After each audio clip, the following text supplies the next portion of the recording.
Amatevi gli uni gli altri come io ho amato voi. E questo è il significato della Santa Pasqua, l'amore, la fratellanza e soprattutto la pace tra gli uomini che Gesù Cristo attraverso la sua passione ha voluto diffondere nel mondo.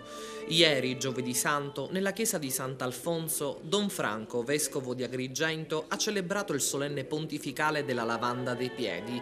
La messa in cena Domini ha ripercorso le ultime ore di Gesù durante l'ultima cena con i suoi discepoli. Il Vangelo di Giovanni, il più giovane dei 12, racconta: è finita la cena, avendo già il diavolo messo in cuore a Giuda Iscariota il seme del tradimento, Gesù si alzò dalla cena e depose le sue vesti. Poi, preso un asciugatoio, se lo cinse. Dopo aver messo dell'acqua in una bacinella, cominciò a lavare i piedi dei discepoli ed ad asciugarli con l'asciugatoio di cui era cinto, il più umile tra gli umili.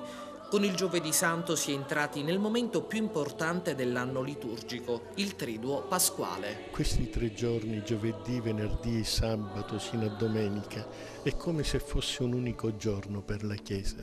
È un giorno lungo dove tutto ciò che avviene non sono episodi scollegati, ma è un unico discorso, possiamo dire, che il Signore fa a noi per gridarci il suo amore.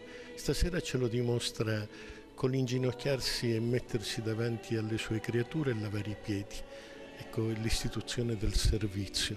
Lui ci chiede che il servizio è essenziale se vogliamo vivere la nostra fede. E per me sarà facile lavare i piedi stasera, no? Perché sono persone preparate. Il difficile dell'amore è lavare i piedi quando ti capita una persona che non conosci, non accetti, una persona che è diversa da te. E il Vangelo ci chiede di guardare a quelle persone e di essere capaci di lavare i piedi, servire quelle persone. E oggi, Venerdì Santo, è il momento del perdono. Viene ricordata la passione di Cristo, il suo sacrificio sulla croce, un patibolo trasformato in simbolo di nuova alleanza. Ad Agrigento e in tutta la Sicilia si stanno celebrando i tradizionali riti pasquali, un momento di forte vicinanza tra la comunità ecclesiale e la Chiesa, riunita tutta sotto la croce. Vivere la vita di ogni giorno col cuore di Dio e insieme vivere la fede.